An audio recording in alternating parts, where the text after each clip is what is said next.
ചേച്ചിക്ക് അറിയില്ല അവൾ എനിക്കെതിരെ ഉണ്ടാക്കിയ ഓരോരോ പ്രശ്നങ്ങൾ. ഞങ്ങൾ കളിച്ചല്ല വളർന്നത്, അടി കൂടിയാണ് ഞങ്ങൾ വളർന്നത് ചേച്ചി. കേശു അലീന അലീന എന്താ ഇവിടെ? அலினா உனக்கு குடிக்க ஜூஸ் எடுக்கவா, டீ எடுக்கவா, காஃபி எடுக்கவா, என்ன வேணும் சொல்லு, நான் பண்ணி கொடுக்குறேன். ഒരു കാര്യം ചെയ്, ഒരു സദ്യ ഉണ്ടാക്കി കൊടു. അവള് സദ്യ കഴിച്ചോണ്ടിരിക്കുമ്പോ മറ്റേ കൊച്ചു കയറി വരും. എന്നിട്ട് രണ്ടുപേരും കൂടെ ആ സദ്യയുടെ പുറത്തിറന്ന് അടി ഉണ്ടാക്കും. എന്റെ പൊന്നു മോളെ, വേറൊന്നും കൊണ്ട് പറയണല്ല. നിങ്ങൾ രണ്ടുപേരും ഒരു പ്രശ്നം ഉണ്ടാക്കാതെ ഇങ്ങോട്ട് വന്നാൽ ഞങ്ങൾക്കൊക്കെ ഭയങ്കര സന്തോഷമാണ്. ഇതൊരു മാതിരി. ചേച്ചി ഞാൻ ഒരുപാട് ശ്രമിച്ചു, കുറെ നാൾ കാണാതെയും മിണ്ടാതെയും ഇരുന്നു. പിന്നെ ഇടയ്ക്കൊരു ഫാമിലി ഫംഗ്ഷൻ വന്നിട്ട് ഞാൻ അവളെ കണ്ടു, അവൾ എന്നെ കണ്ടു, സംസാരിച്ചു, ചിരിച്ചു. പിന്നെ ഇപ്പൊ അവള് പറഞ്ഞത് ഞാനാണ് വലിഞ്ഞു കയറി വന്നത്. അമ്മായി അലീന ഉദ്ദേശിച്ചത് നീ മിണ്ടരുത്. അമ്മായി സംഭവേ ഇപ്പൊ അലീന ബാംഗ്ലൂരാണല്ലോ, അതുകൊണ്ട് എപ്പോഴും ഫ്ലുവൻ്റ് ആയിട്ട് ഇംഗ്ലീഷ് മാത്രമേ പറയുള്ളൂ. അതുകൊണ്ടാണ് മലയാളം ഇത്രയും ടക്കനെ കിട്ടാത്തത്. അതായത് അലീന ഉദ്ദേശിച്ചത് എന്തെന്ന് വെച്ചാൽ ഇവർ ഏതോ ഒരു ഫാമിലി ഫംഗ്ഷനിൽ വെച്ച് കണ്ട്, അങ്ങനെ കണ്ടപ്പോൾ ആദ്യം കണ്ടിങ്ങനെ ചിരിച്ച് കഴിഞ്ഞപ്പോൾ പിന്നെ ഇവർ അങ്ങനെ സംസാരിച്ച് കഴിഞ്ഞപ്പോൾ മെർലിൻ അലീനയെ വീട്ടിലോട്ട് വിളിച്ച്. അലീന വന്നു കഴിഞ്ഞപ്പോൾ മെർലിൻ പറയുകയാണ് അലീന വലിഞ്ഞു കയറി വന്നല്ലേ. എന്താ എനിക്ക് മനസ്സിലാവും ഇത്. ഇതെങ്ങനെ നിനക്ക് ഇത്ര കറക്റ്റ് ആയിട്ട് അറിയാം? Childhood front. ഇത് വലുതായപ്പോ നടന്ന കാര്യമല്ലേ? അത് കോളിയും പറയാം. എന്താ അത്? അതൊന്നുമില്ല, അലീന എന്തായാലും വന്നല്ലേ, അലീന ഇരുന്നിട്ട് പോവാ. അത് ശരിയാവൂല കേശു. ആ മെർലിൻ ഇവിടെ വന്നപ്പോ നമ്മൾ പറഞ്ഞു വിട്ടാണ് ആ കുട്ടിയെ. എടാ നിങ്ങൾ ഒരു കാര്യം ചെയ്യും, നിങ്ങൾ രണ്ടുപേരുടെ തമ്മിലുള്ള പ്രശ്നം ആദ്യം പറഞ്ഞ് സോൾവ് ആക്ക്. എന്നിട്ട് അലീനയും മെർലിനും കൂടെ ഒരുമിച്ച് ഇങ്ങോട്ട് വാ. അത് തന്നെ, ഒരുമിച്ച് വരാനാ? അത് ഈ ജന്മത്തിൽ പോലും നടക്കൂല. அலினா நீங்க சின்ன பிள்ளைங்க தானே, இப்படி சண்டை போட்டா சரியா? അപ്പൊ വലുതായ സണ്ട കൂട്ടാൻ പറ്റും? வரும். நான் ஒன்று சொல்றேன், நீங்க வந்து மெர்லினை பார்த்து ஒரு சாரி சொல்லு, എന്നിട്ട് രണ്ടുപേരുമാ ഫ്രണ്ടാ ഇങ്ങ വാങ്ങ. ഞാൻ അവളുടെ കാലൊന്നും പിടിക്കാൻ പോണല്ലോ. അങ്ങനെയാണെങ്കിൽ വിട്ടോ. ഞാൻ ഒരു കാര്യം പറയാം അലീന, ഈ വീട്ടിൽ കയറി വരണവരോടെ ഇറങ്ങി പോവാൻ പറയാൻ കുറച്ച് ബുദ്ധിമുട്ടുണ്ട്. പറഞ്ഞു കഴിഞ്ഞില്ല, നീ എന്ത് ബുദ്ധിമുട്ട്?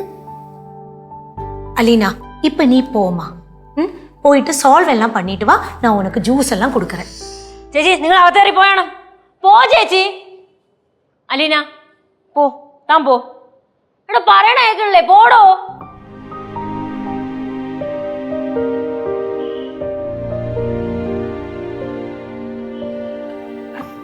കരയുന്നു ചേച്ചി. അച്ചോ അവ അഴറാ, അഴാതെ. എന്റെ കനക ചേച്ചി നിങ്ങളൊന്ന് അലർച്ച നിർത്തോ. എടാ താൻ വിഷമിക്കാൻ വേണ്ടി പറഞ്ഞതല്ല, മനസ്സോടെ പറയണതും അല്ല. നിങ്ങൾ രണ്ടുപേരും ഞങ്ങൾക്ക് ഇഷ്ടമാണ്. അതെ. എന്താ അതെ? രണ്ടുപേരും എനിക്ക് ഇഷ്ടമാണ്. നീ മിണ്ടിപ്പോരുത്, നീയാണ് ഇതെല്ലാം ഉണ്ടാക്കി വെച്ചത്. എടാ ഞാൻ വെറുതെ പറഞ്ഞല്ലേ, കണക്കൊന്ന് തുടച്ച. ചിരിക്കലീന. അലീന ഞാൻ ചോദിക്കട്ടെ, എന്നാ ഇനി തിരിച്ച് ബാംഗ്ലൂർ പോകുന്നേ? സത്യം പറഞ്ഞാൽ ഇനി പോവാൻ താല്പര്യമില്ല ചേച്ചി. അയ്യോ, പിന്നെ ജോയി ചേട്ടൻ്റെ വീട്ടിൽ താമസിക്കാമെന്ന് വിചാരിക്കുന്നു ഞാൻ. എടാ ഈ പഠിച്ചു കഴിഞ്ഞാൽ ബാംഗ്ലൂരല്ലേ നല്ല ഓപ്പർച്യൂണിറ്റീസ് ഒക്കെ ഉള്ളത്. പിന്നെ അച്ഛൻ്റെ ബിസിനസ് ഉണ്ട്, അതിൽ നല്ല സ്കോപ്പില്ലേ, അച്ഛനെ സഹായിക്കാമല്ലോ. കേശുവിന് ഡിഗ്രി കഴിഞ്ഞിട്ട് എന്തെങ്കിലും ജോബ് നോക്കുകയാണെങ്കിൽ ബാംഗ്ലൂർ വാ, ഞങ്ങളുടെ കമ്പനിയിൽ അവിടെ ജോയിൻ ആയിക്കോ. അത് മുടിയാത്, അവൻ വ്യവസായം പണ്ണ പോറാൻ. അതവൻ പറഞ്ഞായിരുന്നു. കൃഷിയെ പറ്റി ചിന്തിച്ചേ അവ ഒരു മരവാഴയായി. എന്തായാലും മോള് ബാംഗ്ലൂർ വെക്കോ, ബാക്കിയൊക്കെ നമുക്ക് വഴിയേ ചിന്തിക്കാം.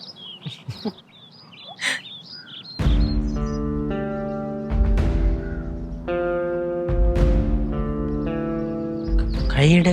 എന്താടാ ഓളത്തോത്ത് കൈയിട്.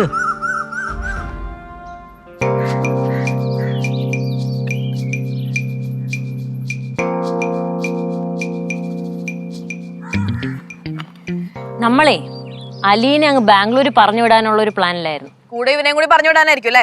മെർലിൻ ചേച്ചി അലീന ചേച്ചിയുടെ മനസ്സ് വായിച്ചു. എന്താ പറഞ്ഞ? எதுனாலும் நம்ம உள்ள போய் பேசி சால்வ் பண்ணி சாப்பாடெல்லாம் சாப்பிட்டுட்டு போலாம். வாங்க உள்ள வாங்க. ഇവക്ക് നിങ്ങൾ ഊണൊക്കെ കൊടുക്കും, തോളി കൈട്ടിക്കണേ കണ്ടായിരുന്നു. അല്ലെങ്കിൽ എന്നെയാണോ നിങ്ങൾ ചവിട്ടി പുറത്താക്കാൻ നോക്കിക്കൊണ്ടിരിക്കണേ? ഒരാൾ കാണുമ്പോൾ മറ്റൊരാളെ തള്ളി പറയുന്ന രീതി ഉണ്ടല്ലോ, അത് ശരിയല്ല. അല്ലെങ്കിൽ ഇവക്ക് എന്നെക്കാളും കൂടുതൽ കാശുണ്ടെന്ന് തോന്നിക്കാണും. അതാണ് ഇങ്ങനെ കെട്ടിപ്പിടിച്ചിരിക്കണേ. മെർലിൻ ചുമ്മാ ചൊറിയണ വർത്താനം പറയല്ലേ. ഒന്നാമതെന്റെ ക്ഷമയുടെ നെല്ലിപ്പല കണ്ട് നിക്കണം ഞാൻ. അമ്മായി കേശു, ഇങ്ങനെയാണെങ്കിൽ ഞങ്ങൾ രണ്ടും തമ്മിൽ അടിയാവേ. എന്തോന്ന് പറഞ്ഞ കാശ് കാണുമ്പോ അങ്ങോട്ട് ചാടണമെന്നാ? കാശ് കാണുമ്പോ അതിന്റെ പുറകെ പോണ ആൾക്കാരൊന്നുമല്ല ഞങ്ങള്. പരമ്പരാഗതമായി കോടിക്കണക്കിന് ആസ്തിയുള്ള കൊച്ചാണ് നിക്കണത്. കണ്ട ഒരു മണങ്ങണാഞ്ച ലുക്ക് ഉണ്ടെന്നേ ഉള്ളൂ. പക്ഷേ അതിന്റെ ഷോ ഒന്നും അവൻ കാണിക്കില്ല തന്നെ പോലെ. ஆமா இவங்கெல்லாம் ரொம்ப சிம்பிள் பாத்தியா? എന്നാ കൊണ്ടുപോ നിന്റെ കസിന്. അയ്യേ, എനിക്കങ്ങ് വേണ്ട ഇവിടെ. ഞാൻ തന്നെ അവളെ കൊണ്ടുപോണ. നീയല്ലേ ഇങ്ങോട്ട് കൊണ്ടുവന്നത്? ഇവളെ സോപ്പിട്ട് നിക്കാൻ പണ്ടേ മിടിക്കാന്ന് എനിക്കറിയാം. മെർലിൻ ചേച്ചി മിണ്ടാരി. അലിന ചേച്ചി പാവം ഇപ്പൊ കരഞ്ഞതേ ഉള്ളു. ആഹാ, കരഞ്ഞു കാണിക്കാൻ നീ അല്ലെങ്കിലും മിടിക്കാണല്ലോ. ഒരു വാക്കും കൂടി സംസാരിക്കരുത്. നിന്റെ നാക്ക് ഞാൻ പിറച്ചെടുക്കും.